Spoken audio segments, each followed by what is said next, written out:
My uncle urged me to peer through the gap in the stairs. My 4-year-old niece tugged at my sleeve as I hesitated. In front of me lay my husband, unconscious and still on a hospital bed.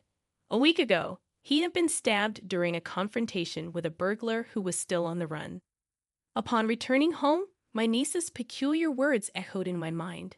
I decided to check the stairs, and there, in a tiny crevice, I found something bloodied. A shiver ran down my spine in surprise. Could it be someone unexpectedly familiar, possibly the culprit? Fear gripped me. I work in administration at a real estate agency. Last year, I tied the knot with Michael, one of our salesmen, after an office romance. Both of us are 25 years old, and our shared motto was, "We want kids soon." The reason behind this was my sister and her child Emma, who is incredibly adorable. Whenever I see my 4-year-old niece giggling or pouting, I imagine ourselves as parents. Little Emma possesses a mysterious ability. Aunt Sophia, your ring is on the bookshelf. Whenever I misplaced something, my niece would pinpoint its location, not just once but repeatedly. Even my sister said, when in trouble, ask Emma. Somehow, good things happen. Children are said to see ghosts, but I wonder if there's something more to it. Perhaps our future child will also have special abilities.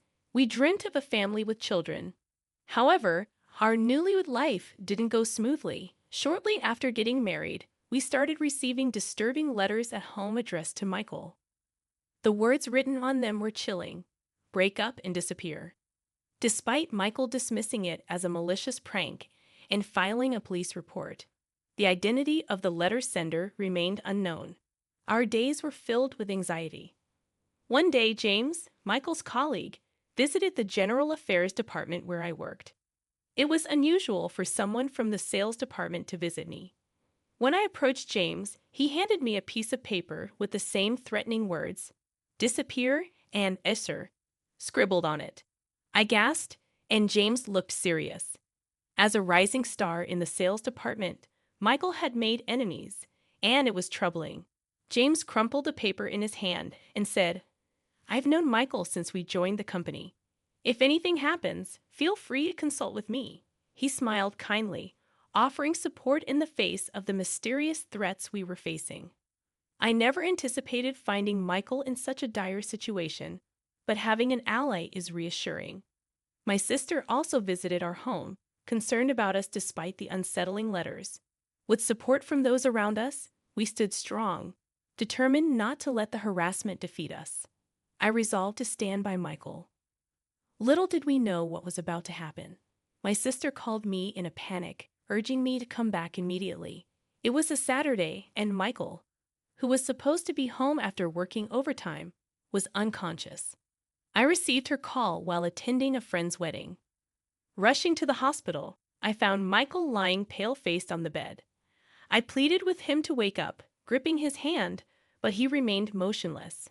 The room echoed with the rhythmic beeping of machines, and tears streamed down my face. I wondered why this was happening. My sister, who had been waiting in the room, comforted me. According to the police, our neighbor had discovered Michael collapsed at home with a stab wound. The neighbor had come to deliver a community newsletter and, as usual, opened our front door without hesitation. Fortunately, this act led to the early discovery of my husband. Given the recent spate of burglaries in the neighborhood, the police suspected it might be the work of the burglar. I believed it was the same person who sent those threatening letters. I fervently explained this to my sister, but she interrupted, insisting that she would handle the explanation to the police. She advised me to take a break.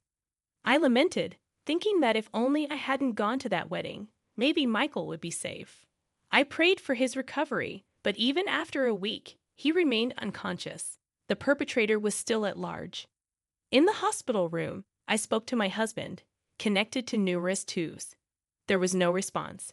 No matter how hard I tried to hold back tears, they flowed uncontrollably.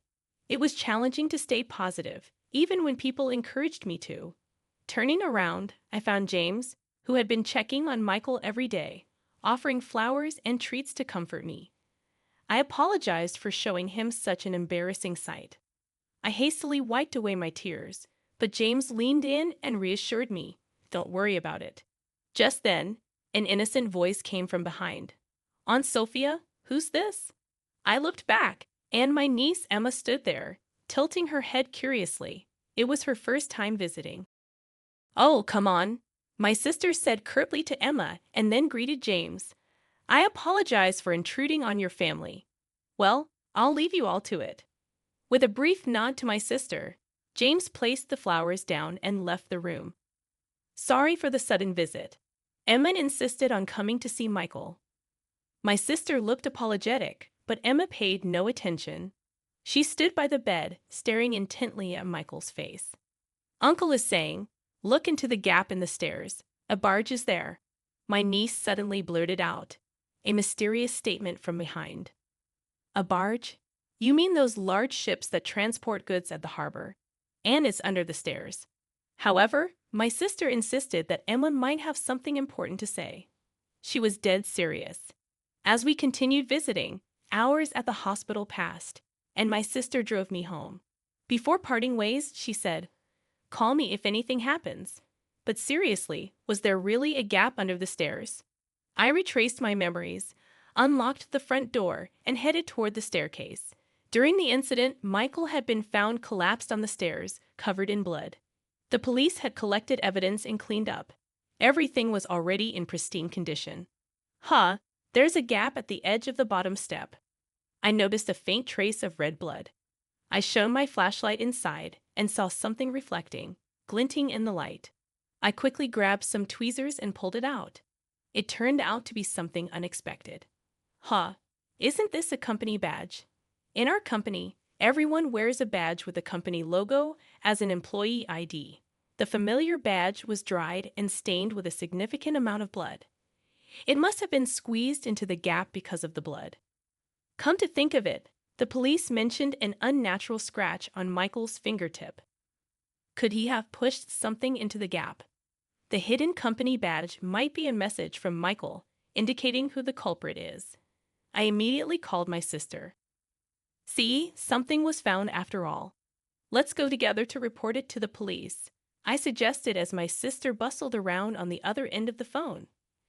I've heard my niece's voice. If there's no barge, you need later. It's troublesome for one person who's being a nuisance. What another riddle is this? Another clue related to the case? I leaned forward, asking, but all I heard from the phone was Emma's giggles. Emma had accurately guessed something about the space under the stairs, and I suspected this riddle held a clue to the perpetrator. I stared at the blood-stained company badge in my palm. Michael must have left a crucial clue in his desperate struggle, enduring immense pain until he lost consciousness. I won't let Michael's message go to waste. I'll catch the criminal. I vowed to uncover the cowardly perpetrator and seek revenge. Later, I promptly delivered the badge to the police and went to visit my niece. If there's no barge, you need later, it's troublesome for one person who's being a nuisance. Emma's words intrigued me. I asked her for more details. Hey, Emma, what does it mean when you say I need a barge later? Is it too late? Emma shook her head. No, not like that. I'm still puzzled. When you say it's troublesome for one person who's being a nuisance, are you talking about the number of people? Would 2 people be less of a nuisance? No, that's still too many. It's about being bothersome. My niece wore a smug expression, but the mystery only deepened. I had no idea what she was talking about, and I let out a groan. My sister, equally puzzled, hemmed. There must be some meaning to it. Despite her uncertainty, I decided to leave her house and head to a cafe to clear my thoughts. As I sipped my coffee and pondered, a man in a suit sitting at the adjacent table stood up, leaving his smartphone behind. Excuse me, you've forgotten your phone, I called out. He hurried back, relieved, and replied, thank you. It's my work phone, and losing it would mean writing an incident report. At that moment, something clicked in my mind. Finally, the answer to the riddle became clear. I dashed back to my workplace. What followed was a whirlwind of events that revealed the truth. 5 days later, I found myself in a hospital room with my unconscious husband. It's been a while. Why did you take 5 days off work? he asked, stirring from his slumber. I didn't see you at the hospital either. I was worried, James said during his visit, ignoring the bouquet he offered. I looked him straight in the eyes and quietly asked, despite being so close to my husband, why did you stab him? James's face turned pale at my sudden accusation. What are you talking about? Isn't the culprit a burglar? He smiled kindly as always, trying to play it off. I took the blood-stained company badge I found under the stairs out of my pocket and showed it to him. Is that our company's badge? The leer my niece mentioned wasn't a ship at the harbor. It referred to the company badge. We've been receiving harassing letters at home, and my husband hid the company badge to reveal the culprit. The culprit isn't a burglar. It's someone close within the company, I said, looking at James with conviction. You're not seriously suspecting me, are you? After all I've done to care for you. He reached for my hand with a strained smile. I pushed away his hand and showed him a copy of his disciplinary report that I found in HR. Emma's statement about needing a barge later meant needing the letter of apology to the company because he lost his badge. 2 days after my husband was stabbed, he wrote the incident report. Could that be Michael's company badge? His badge was properly at home. I swiftly dismissed his feeble excuse. James clenched his lips in frustration, but he wasn't giving up. You're shaken because of Michael's stabbing. From now on, I'll be there for you in Michael's place. His unfocused eyes drew closer. I deftly sidestepped him and pulled out documents from my bag. It was the drive recorder data from the company car he always used. You came to our place at the time of the incident, even though there are no business partners nearby, right?